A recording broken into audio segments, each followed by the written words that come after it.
to share 3 ways that you can approach the structure of a nonfiction book. This is for you if you are writing a business book, a self-help book, a leadership book, a well-being book, a health book, any kind of how-to book that teaches or shares something that is not actually a narrative nonfiction. I've been reading some really great nonfiction books this year: business and self-development, consciousness, leadership.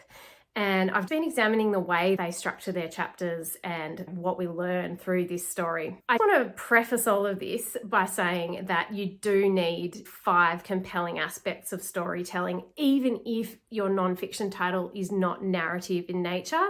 One is the structure, so what I'm giving you a little snapshot of here, the structure of your chapters, the structure of the story. It needs to be presented in a way that people can digest very easily, make sense of it. You are doing the work for them. For example, by figuring out priorities of the steps they need to take to get to the outcome. It's comprehending the information and turning it into a digestible format that doesn't take much for readers to understand. Best-selling nonfiction books have these compelling concepts that are easily digestible. The first way you can structure your chapters is to write lists. This would mean that you come up with your book topic and premise, the thing that you want to write a book-length work about. It needs to be pretty important to you, otherwise you probably won't do the work required.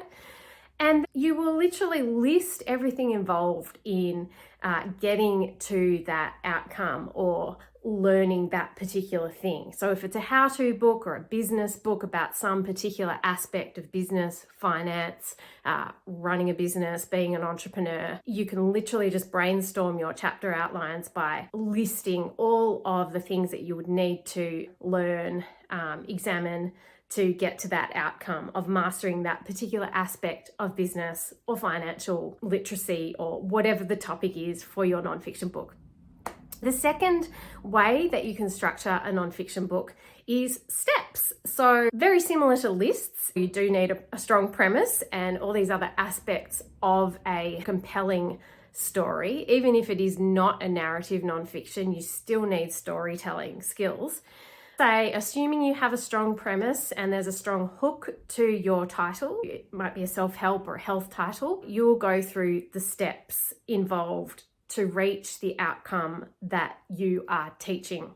So you would make a list of all of the steps that either went through or teach people or treat people, all of the steps that they could potentially go through. This is how I approach nonfiction articles as a freelance journalist. I would brainstorm the topic and the most important people to speak to, the steps, the aspects of the topic that I would need to explore. And then I'd have a mass of steps, and then through interviewing people and experts and authorities on the subject matter, I would then be able to prioritize these steps that people could go through.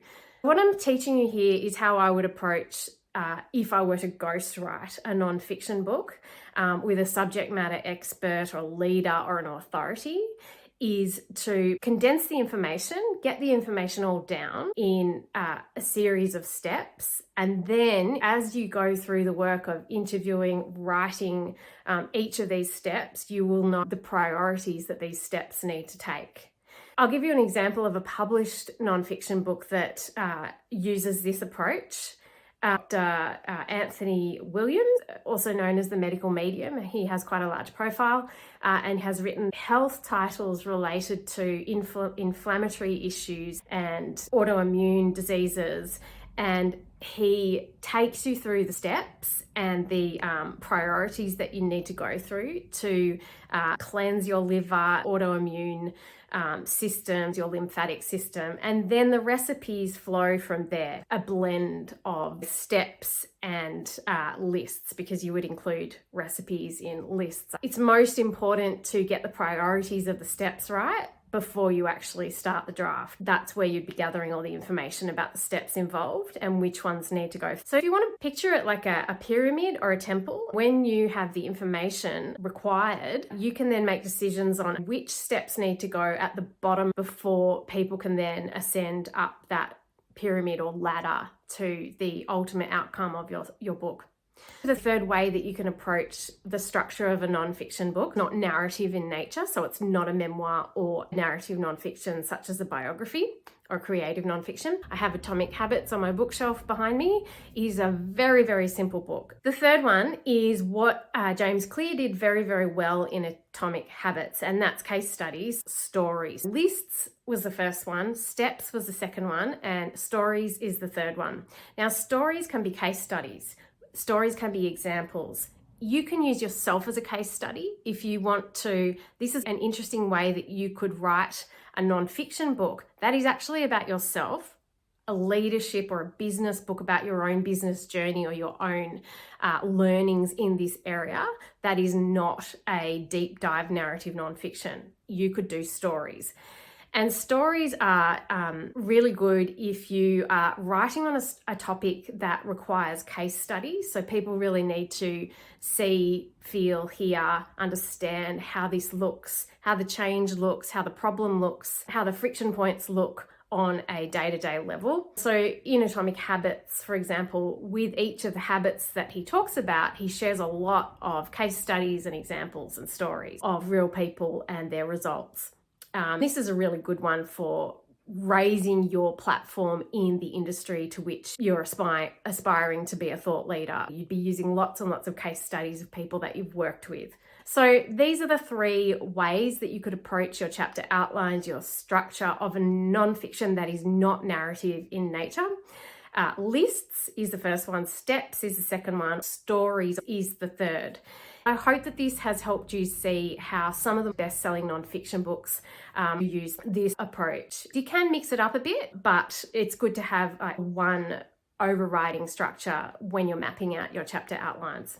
What's your personal favorite? For me, I like case studies and stories. I like to see and feel how this looks in real life. And I think that the case studies and the stories example helps you to relate to it and see how that could apply to you. Sometimes I like the simplicity of a list as well, because you really need that for things like recipes or based books. I have a really good book called Profit First, which is for business owners, and this lists aspect is used really well in there, as well as case studies.